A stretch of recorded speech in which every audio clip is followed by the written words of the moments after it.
Opinions are like... I don't know who said that, and I don't know where that quote came from, but it's a quote I've heard my whole life, and it's something we all have. The opinions and both of which generally stink if they're not your own. But to what degree do we have the right or the need to express that opinion? And what value do we put on that opinion and not letting it change? Nietzsche said, "The snake which cannot cast its skin has to die. As well, the minds which are prevented from changing their opinions, they cease to be the mind." Or cease to be mind, I believe is what he said. I do the podcast, and the podcast is an opportunity for me to discuss things. And I have opinions. Everyone has opinions. That's obvious. But the podcast gives me the ability to discuss the opinion, to consider the not necessarily the correctness or incorrectness of the opinion, but the validity of it. Is it a valuable opinion to have, regardless of if it's correct or incorrect? Does it serve any greater purpose, and do I benefit any by the debate or consideration or development of that opinion? Now, in my personal life, I probably have a reputation of being very opinionated, and I've always thought that to be good. I still do to a certain degree. I think it's very important that you have opinions and you have thoughts and you have knowledge. And even though I say they're dangerous, and I do believe they are, it's okay to have beliefs, as long as they're not indoctrinating you, or as long as they're not chaining you down or holding you back. But opinions are a weird thing, a thing that some people put way too much value on, especially their own, but even other people's, and something that other people devalue way too often, especially others. But am I too opinionated in real life as far as expressing those opinions? It is to say that, should I keep some of that internal? I really think that's a struggle that a lot of people make on one side or the other. I know people who I know have great ideas and have intelligent thoughts and beliefs and well-formed opinions, and I never hear them, especially outside of the confidence of them and myself, because they're not very vocal and they don't speak out. So they're very guarded with their opinion, and to the contrary of somebody like me who's very opinionated and constantly saying something, they're on the other side of that spectrum to where they almost never speak out or say anything. I think there's an important middle ground there to be achieved, at least for myself. Looking back at how I've executed things up until this point, and then looking at how I would prefer to do things, in all honesty, I feel that maybe I'm not satisfied myself with the way I communicate in regards to that. Just because I have an opinion on everything, and just because I have a thought on everything, does not mean I should instantly share this. And I always thought, if you have something to say, then say it. Don't be quiet about it. Don't hide. I think Jordan Peterson said, when you have something to say, silence is a lie. Something to that something to that end. I don't know exactly what it was. But to me, I've always been very vocal in what people would call opinionated. Definitely very opinionated. The problem is, a lot of times, because of the world being as it is, and that conversation isn't as common, I mean, face-to-face conversation, as I feel it should be, we often, those of us who like the practice of conversing, we get a little overexcited and we get a little intense, and I find myself sharing opinions that are not fully formed, opinions that are not fully thought out, and doing it impulsively sometimes. And I think that prevents me from doing two things. It prevents me from perfecting my thoughts. Because, see, to me, the ideal process would take those opinions, take them in, consider them with facts, and turn them into thoughts and ideals. And then discuss the thoughts and the ideals. Because an opinion is never a fully formed thought. An opinion is never a fully formed ideal or a fully formed theory. Or, if you like that route, it's never a fully formed belief. As you know, if you take the time to really solidify your beliefs. So, when I'm being opinionative and I'm spitting this out, there's often times that it is an ideal, it is a thought, it is something I've truly looked at. But a lot of times when you're putting an opinion out there, the reason for you to put it out there is an opposing opinion has been brought up, an opposing opinion has been put into play in the conversation, and so therefore you are now reactionary, especially if your opinion does not match the opinion that's been put out prior. So see, if my instinct is to immediately throw out a response, I've done two things. One, I've not really been listening in that conversation, because there's two options in a conversation. You can either listen enough to understand and think about what's being said, or you can listen just enough to figure out what you're going to say next, and you spend the majority of the time thinking about what you're going to say next instead of actually listening. And when my response is that quick, then I've not accurately considered. I've not even given benefit. I've not even taken the opportunity to consider the opposing opinion, because my reply was instant. Now, this is the fear, and I think this is where my habit comes from. See, the fear is if you take too long in response. If you take too long in response, maybe you're not intelligent.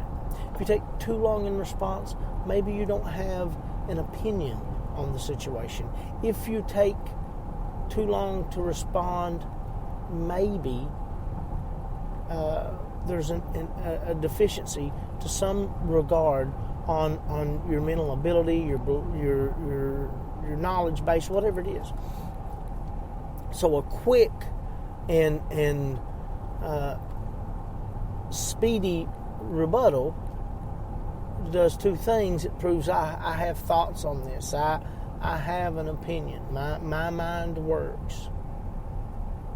And it also exercises that ability to kind of hold down the fear of not being able to respond. You see, some people have a worry or a concern that, hey, maybe I won't get to respond if I don't do it quickly. And so a lot of times we think without speaking, something I think we've covered on here before. But it's in regards to how my opinions are structured, and how a friend of mine sent me a message, and this is not an example of irrational thought or anything of that nature, but the message said, was in regards to basically what I thought about these I don't even know what they're called. I'm going to be completely honest with you. I forgot. I read the message, and I just haven't heard the word yet. You know, when you're trying to get a new word into your vernacular and you've not heard it very often, they're death wasp or something to that regard, death hornets, or and you know, it's basically, what do you think about this? And I had an instant opinion. The minute I heard about these, to the very limited amount I've heard about, my opinion is they're no different than killer bees. You know, in the 90s, Africanized killer bees had come over, and they were going to eradicate us. It was going to be dangerous for children to play outside. Summer had a new and dangerous foe for you to fear, genuinely fear outside, and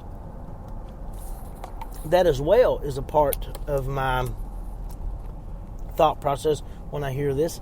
Now, we work best as a people under fear in regards to how we're desired to work. So, yeah, I mean, feed us a little more fear. That seems to be the method, and it seems to be fairly lucrative for people to do that. I don't have any real knowledge base on these death wasp or whatever they are. I can't remember what they are. I know nothing about. I don't even know their name. I know nothing about them, but I had an opinion immediately, and that's a weird thing. That's a weird thing to do. Now, when I got that message, that was not the first time I'd heard about it. My wife had mentioned it. But my wife gave me really no more information than this person. This person gave no information. You know, it's just, what do you think about it? You know, basically, have you heard anything? Have you obtained information? Have you developed a thought process, an ideology, anything? Have you come up with anything on this? What is your knowledge base on this? You know, that was basically the situation I found myself in. Now, with my wife, it was, hey, I heard about these. This is what I've heard. What do you think? And again, I had an opinion, and I understand that opinions are not always. I would say almost often never. When in regards to something you've not heard of, they can't be rooted in facts and things of that nature. It is just simply an opinion, and I don't think that it's wrong to have an opinion. But, excuse me, it's amazing to me how I honestly had a strong belief of this. When I typed this message out, and this wasn't in person, this was something that I could have taken time and really thought about and researched, and I didn't know.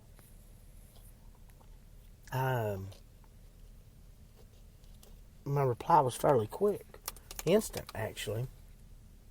And not only was the reply quick, but as I sat there, I truly believed that in what I said. I truly believed in the statement I made. I truly believed that these are no more than killer bees, blah, blah, blah, blah, blah. So, I mean, I'd already drawn this conclusion in my head. Now, that's probably tainted by the killer bee thing. You know, that's just probably impacted by that. It's probably impacted by, you know, all these various things. You know, when I first heard of the coronavirus, that was impacted by information I was getting from the news, from the World Health Organization, from people that nature. It's not serious. It can't be transmitted from humans. It's basically the common cold. And so that set a precedent in my, or at least it set a set of information in my mind that this is what this is. And then the president comes out and, it's nothing serious. And don't worry about this. Isn't anything to worry about. It's code. It's code. You know, and so that sets a precedent. and or at least it sets a thought process in motion. Look, this is what the world says. This is what the information is pointing to, even though I'm not looking at all the information. And once it got in here and took hold, there was a moment where I went the opposite way, and I went, okay, this is a killing machine, because, I'm not looking at numbers. I'm looking at this, and this from these people, and this is it. And so I developed that opinion. Now that this has been in place for a long time, now that I've had the opportunity to look at numbers, to look at the situation, to consider everything going on. I look at the Hong Kong flu, which I think was the 60s. I look at SARS, look at the bird flu, swine flu. I look at the information given. I take out anything involving the World Health Organization or China. I look at the CDC. I look at CDC taking death numbers and I think cutting them in half from 60,000 down to 30,000, something like that, or whatever it was. I look at all these things, and then I form a different opinion about what's going on, and that opinion is the opinion that made me think that maybe the best practice in life is to sometimes hold that opinion. And I know that's no novel idea that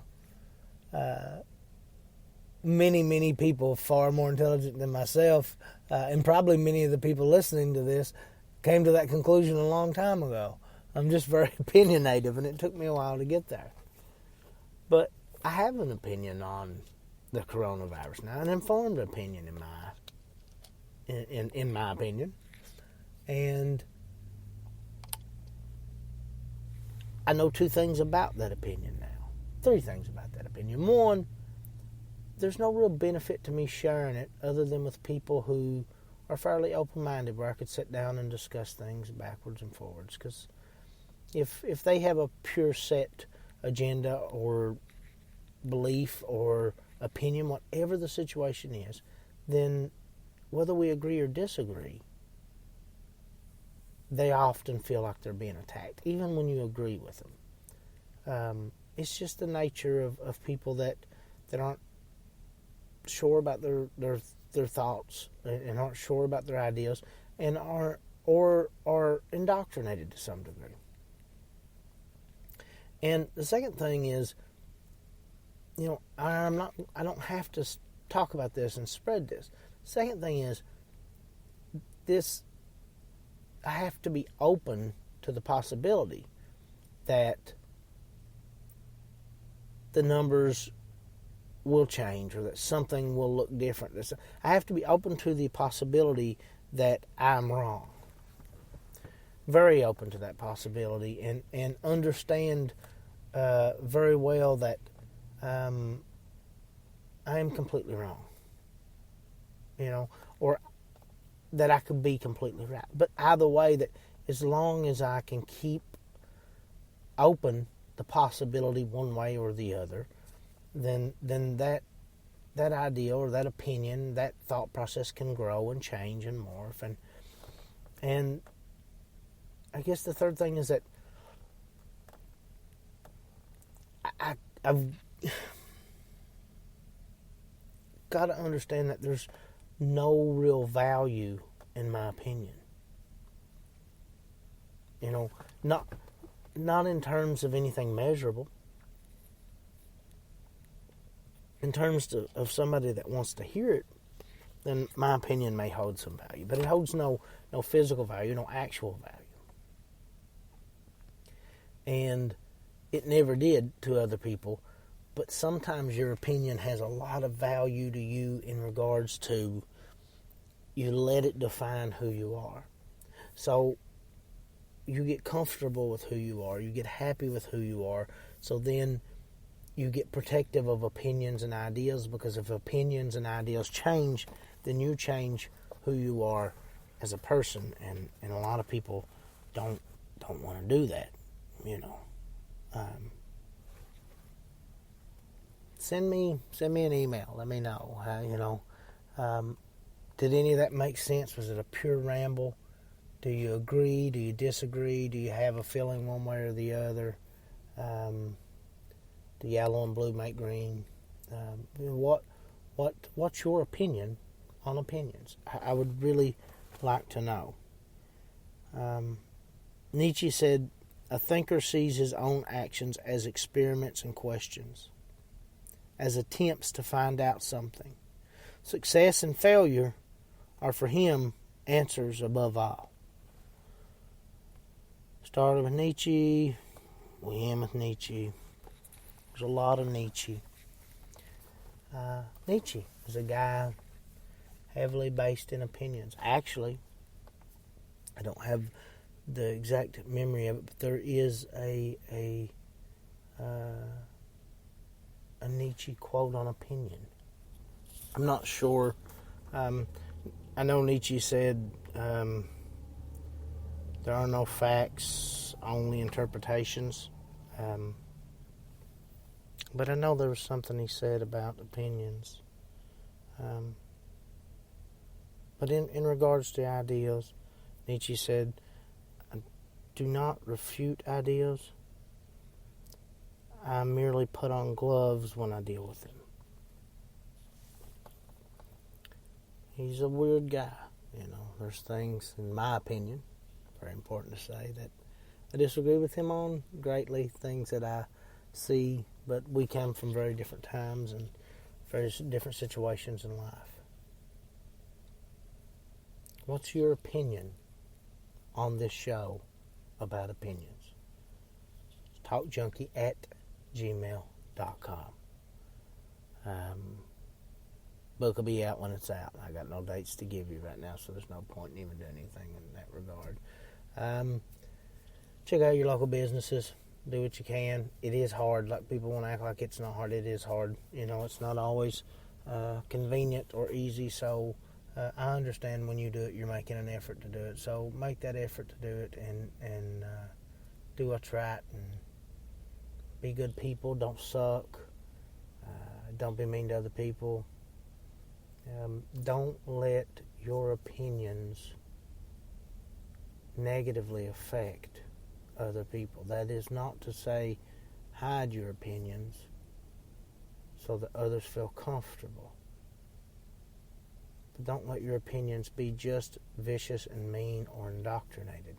Don't let someone else's beliefs become your opinions without truly looking into them, and do not express those opinions in a way that are harmful to others.